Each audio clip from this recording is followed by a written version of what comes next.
couple of other people in there, Ron Perlman, Billy Zane, and Kimbo Slice. Starring, now it's featuring Batista. So Dave, now that's the real way to spell his name, by the way. All right. Hi, wrestling fans. Thanks for clicking the Dreaded D Rose report. May have it later here in the show, but I got a picture of Batista's new movie coming out. Hey, TNA Knockout winner, 31 years old. Never looked better. Not that I know of. Hey, matches for tonight's TNA Impact includes the Pope taking on Crimson, Gunner taking on Garrett, Bischoff, the referee.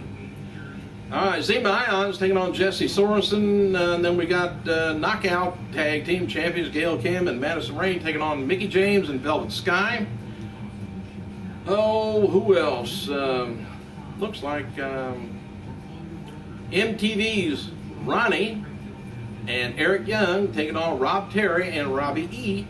Daniels taking on AJ Styles. And there's going to be 6-man action with Jeff Hardy, Abyss, Mr. Anderson taking on Scott Steiner, Bully Ray, Jeff Jarrett, plus James Storm taking on the TNA World Heavyweight Champion Bobby Roode in the main event match. You know, with all the people they have at TNA, I can't believe their ratings just don't go up. I don't know whether it's the Spike TV. Maybe a lot of places don't get Spike TV. But they got a hell of a show. And this is bad too. I just don't like this because they want to get TNA on the road. But here's some house show figures. November 3rd, Mount Pleasant, Michigan drew 1,500 fans. Well, that's okay. November 4th, Battle Creek, Michigan only drew about 1,000 fans. And November 5th in Toledo, Ohio, 400 fans. And November 6th, Windsor, Ontario drew about 1,000 fans. Now, independent shows would love to get those kind of numbers. But I don't know, maybe if they do a TV taping, it'll be a lot more people show up. Hey, The Rock's next movie, Journey to the Mysterious Island, is going to be hitting movie theaters on February 10th, 2012. Bill DeMott, by the way, 45 years old today, and Hall of Famer Cowboy Bob Orton turns 61. Skip Sheffield, which we haven't seen in a long time, 30 years old. Matches for WWE superstars include, on their website, Daniel Bryan taking on William Regal, which I would think would be a good match. Alex Riley versus Michael McGillicuddy, and Kurt Hawkins taking on Justin Gabriel. Oh, and by the way, Christian reportedly suffered a leg injury at Wednesday's SmackDown Live event in Brussels, Belgium. Now, here's kind of what happened. Christian hit the mat early in the bout against Sheamus, holding either his knee or, the leg part, shin part. And after consulting with the referee, he stood up on one leg, received the bro kick, and right after that got pinned. So then he was assisted backstage by personnel. Following a brief match, of course, then Sheamus came out and talked to the fans at ringside and signed autographs and posed for pictures. Oh, let's see, what else have I got? Oh, on this day, if you're from around in the Midwest, on this day, 20 years ago, 1991, the world lost one of the most dangerous wrestlers, AWA World Champion Dick the Bruiser, at just 62 years old. And outside of the wrestling ring, Bruiser was also a talented promoter running the NWA Indianapolis territory, which was WWA, for about 25 years. After retiring from active wrestling, he became a talent scout for WCW, returning to the ring at Starrcade 90 as special guest referee for the main event match, which I can't remember whether it was Vader or who it was, but it was a steel cage match. And I've got that on tape somewhere, but I'll have to check to see what I can't remember the match. Two big stars, though. So anyway, after his death, somewhat of a freak accident, though, his wife states that he was lifting weights with his adopted son when the strain caused a blood vessel to break in his esophagus to rupture, and resulting in death by internal bleeding, which, oh man, that's horrible to even think of. The official trailer for the sequel to Journey to the Center of the Earth, Journey to Mysterious Islands, has been released, I guess. The film stars Dwayne "The Rock" Johnson, Michael Caine, Josh Hutcherson, don't know him, Kristen Davis, Louise Gutzman, and Vanessa Hodgkin. Anyway, scheduled to be released February 12th. I guess that's part 2 is the Journey to the Center of the Earth.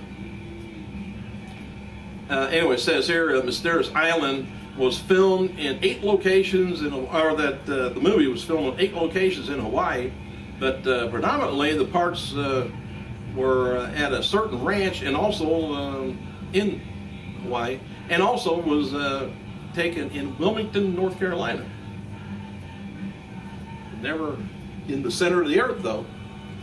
WWE superstar Sheamus is featured on the issue of number 73 of Fighting Spirit magazine in the UK, and The Sun published a few highlights of wanting to face The Undertaker in 2012. He says, I've got mixed up with a lot of people, he said, with Orton and Cena and Triple H and Michaels, but a match with Undertaker would be fantastic. It would be a lot of lumps and bumps out there as he tries to, just say it's gonna be a rough match, and it would be. Then he talks about being a babyface now. He said, it's kind of strange. I really enjoy myself being a babyface. I've always been able to let my guard down, or haven't been able to let my guard down and really get into it without getting my back up against the wall. I'm used to fans throwing things at me and abusing me, so different for him. Hey, the Honky Tonk Man appeared on Busted Open, which airs Monday and Wednesday on Sirius 92 and XM 107, if you got that, from about 2 o'clock to 4 o'clock. He said the direction of wrestling is, I think WWE has done, and I don't mention TNA a lot because sometimes I don't even know if they're still in business. Anyway, he said they're so ratings driven right now that they've been a couple of years behind, probably. They're so afraid of what someone picks up that remote and clicks to another channel, and the person might not come back and watch the show. The wrestlers today, they are not fans of wrestling. Well, Honky Tonk Man, if I picked up this remote, clicked to another channel, and didn't come back, they've got a lot to fear from me, because the advertisers wants me to see all the money that they're giving WWE. So yes, they are ratings driven. Of course, the product's got to be there to drive me over to watch the channel. WWE website's got a new article up from The Informer. It's a new article in their magazine. Anyway, it's kind of a preview of it. It says, which WWE diva just dumped her boyfriend from hell and now has a private eye spying on him, making sure he's not stalking her. And then so one other diva is notorious for not washing her ring gear. WWE has been on tour in Europe for more than a week, and we hear the offending diva's luggage smells like hot garbage and cheap perfume. Hey, it could be expensive perfume. Which WWE staffer, this is another thing I said, parks his Volvo in McMahon's reserved spot at WWE headquarters Monday and Tuesday, knowing that the boss is on the road. Do we care? Maybe. And then it says one of the WWE's most masculine superstars was overheard on the phone telling his significant other that he was looking forward to watching The Notebook. And that he's looking forward to watching The Notebook, with her when he gets home. And I don't know if you've ever seen The Notebook, but I tell you what, it's a tearjerker. I didn't see it, I just heard it.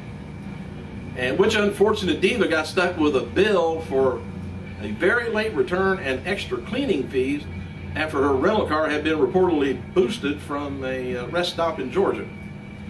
Some of the crap they got on there. I don't know if they ever tell you the answer. Former heavyweight champion Brock Lesnar, he's going to be serving and being an analysis or an analysis for heavyweight championship fight this Saturday between Cain Velasquez taking on Junior Dos Santos pre and post events on Fox affiliate Fuel TV. will feature White and Fox analysis, Jay Glazer and Kirk Menefee. Just some of the odds and ends he's going to be doing. I hope he gets back in the ring. And in 1993 on this day, WCW had Clash of Champions, looks like 15, was held in St. Petersburg, Florida, where Rick Rude fought the Warrior Hawk in a double countout to retain the WCW Intercontinental Championship. Lord Steven Regal defeated Johnny B. Bad, retained the WCW title. Dustin Rhodes defeated Paul Orndorff to retain the WCW US title. Ric Flair defeated Big Van Vader in a double DQ. Vader retained the WCW World title. Flair originally won the match by pinfall, but the decision was overturned when it was shown that Vader accidentally hit the referee during the match. Could happen. Title changes on this day. Back in the year of 1987, Matt Bourne, no related, defeated Ted Arseni to win the WCCW Texas Heavyweight title. 2008 on Raw, William Regal defeated Santino Marella to win the WW Intercontinental Championship. Oh, in 1997 on Nitro, Eddie Guerrero defeated Rey Mysterio Jr. to win the WCW Cruiserweight title. And I better get off here, get this thing into the air, off the satellite, onto YouTube. Thanks for clicking, you guys. I gotta go.